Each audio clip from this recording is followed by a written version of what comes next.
Hey Indian Creek 8th grade students, it's Professor Blazek coming back at you with another writing tutorial video.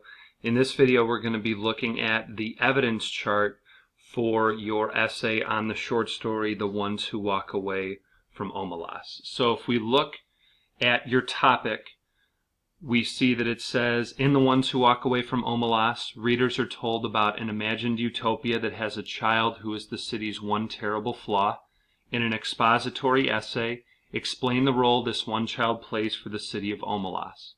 Then, explain if you believe that it would be better for the society to free the child, knowing that this would result in losing the perfection for all others in the city, or if the society would be best left unchanged, and support your explanation.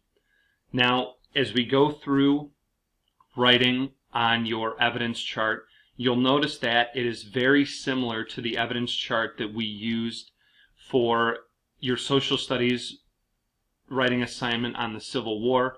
It'll be very similar to some of the work that you'll be doing in science as well. So hopefully you feel a little more comfortable filling this out, and this video will just help reinforce all the important points so that you can do your absolute best on this first big writing assignment of the year. So if we come down and look right here with our nice little firework with the one in the middle, the first step to answering your topic, just like we did in social studies, is to write a claim.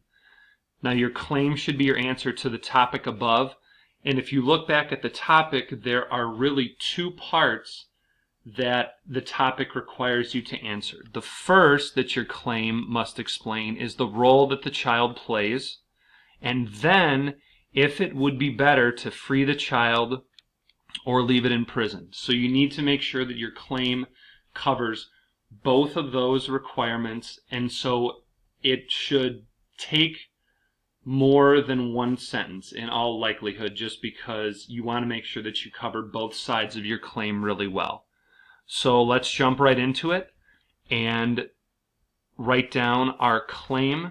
So we could say that in The Ones Who Walk Away from Omelas, the single imprisoned child lives a life of misery to remove the suffering from all others in the city and to remind them of the terms of the sacrifice the child has been forced into. So this really covers the first part of the claim, which is the role that the child plays, that it lives a life of misery to take away the misery of others. Now we want to touch on the second part, if we choose to support that it would be better to free the child or leave it imprisoned. Now what I'm going to do for this video is take the side that we didn't really talk about as much in class. From the discussions we had, I feel like most people were coming down on the side that they would want to free the child. I am actually going to take the other side just for the video's sake. It doesn't matter which side you take as long as you can support your belief. So if we go back into looking at our claim, why don't we say, because of the sheer amount of happiness lost and the number of lives that would be removed from perfection if the child were freed, it would be best for the city overall if the child were to remain imprisoned. Okay, so there's our claim. Two sentences, but two long, complex sentences. So again, you just want to make sure you cover both sides of the claim, explaining the role of the child, and if you think it would be better to free the child or leave it in prison. So now we've got our claim, and now we're going to move on to step 2. So if we scroll down here, we can actually see that this step, your thesis step, is step 3. So we're going to avoid that for now. We're going to come back to it later in a different video, and we go on to the next page, which we find our little firework with 2 here. And so this is our second step. So again, just like we did in social studies, the next step is to back up your claim with evidence from the short story. So we're going to be jumping back into the short story and looking for information in the story that connects back to our claim. So this sheet is going to be a little bit different than what we did in social studies. It's actually got 3 boxes.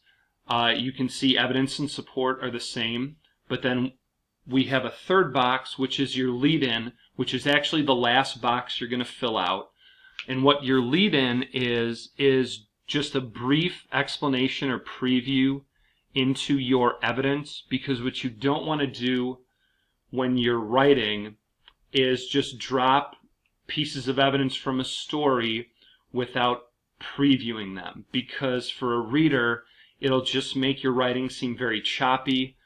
They might not understand where in the story it's happening or what is going on, and so it can be a little off-putting to not have just a brief statement that sort of previews your evidence. But like I said, that'll be the last step, and we'll get into that. But first we want to look into finding our first piece of evidence to support our claim.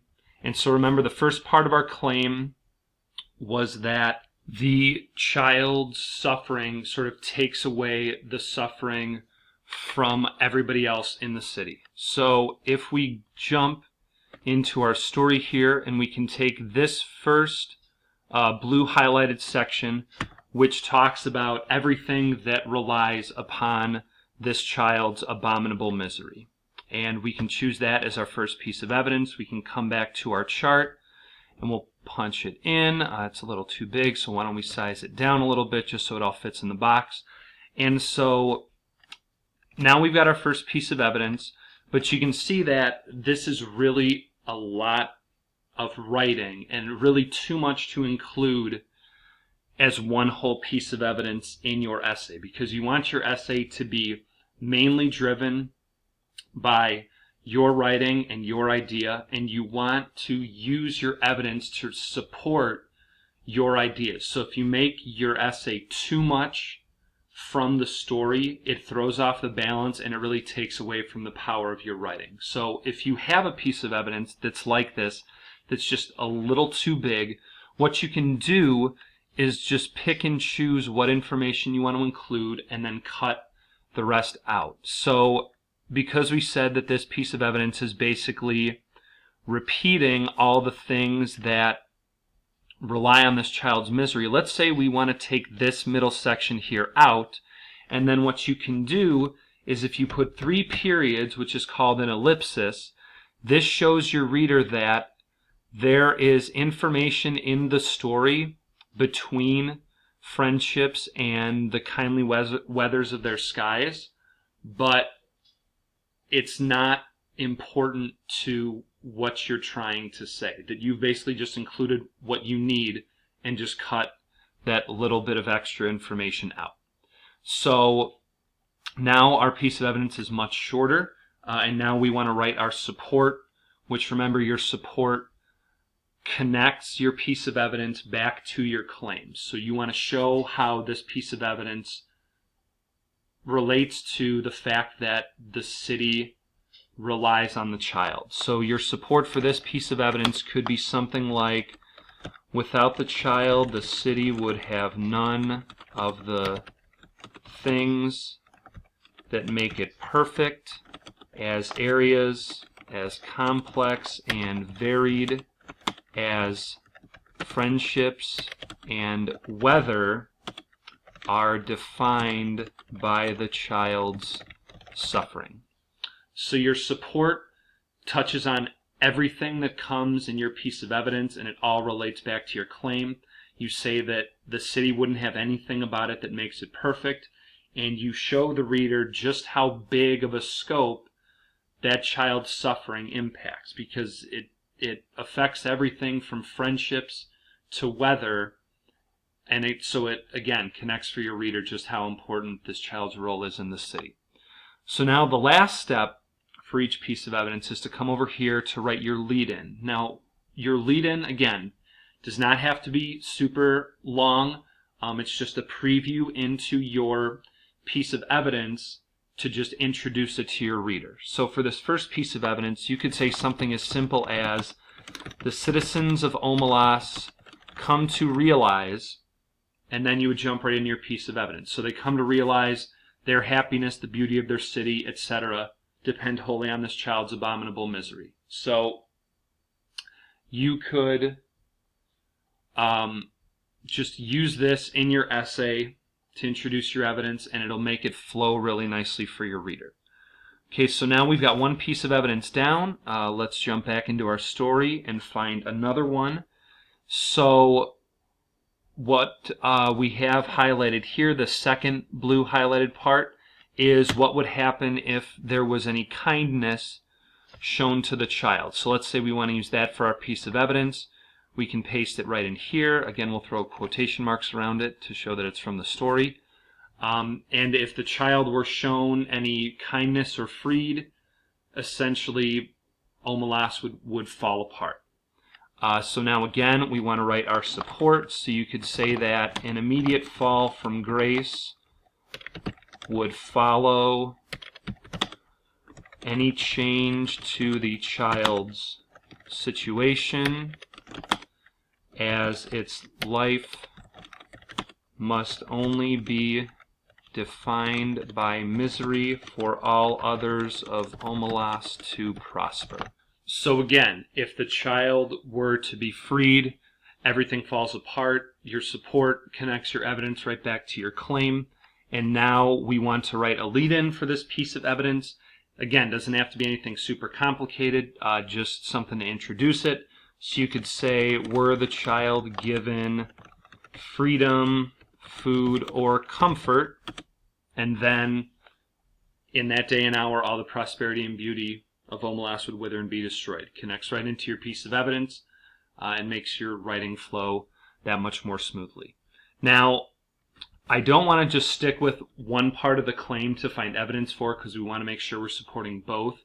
So I'm actually going to jump down into this fourth box. Just, if you wanted to find a third piece for the first part of the claim, you could.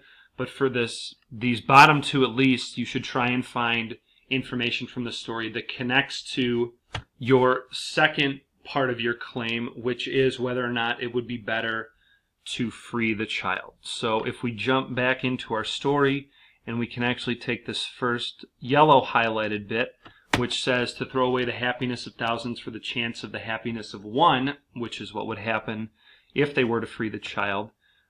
Because remember, I'm arguing that it would be better to leave the child as it is for the society as a whole. So we can paste that in right here, throw quotation marks around it again, and now you want to use your support to connect it back to your claim. So now remember that the second half of your claim is a little bit more opinion-based, so you want to make sure that your support really focuses on your opinion. So for this piece of evidence, you could say, to sacrifice the prosperity of the masses for the improvement of one would be unwise.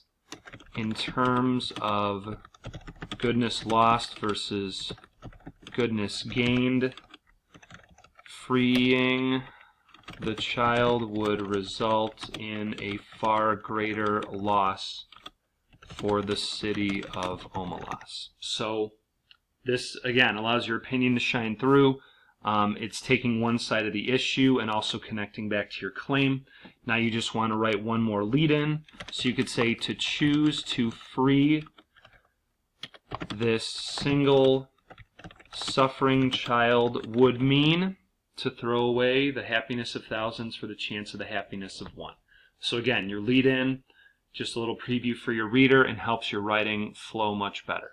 So you would do this for your last two rows as well. You'd find two more pieces of evidence, and now you have everything that you're going to use from the story, as well as lead-ins and explanations, and you have a lot of the meat of your essay already completed. So we'll come back, we'll have another video on the next step in your writing process for this essay. Again, I hope this has been really helpful, and this has been Professor Blazek, wishing you all good luck.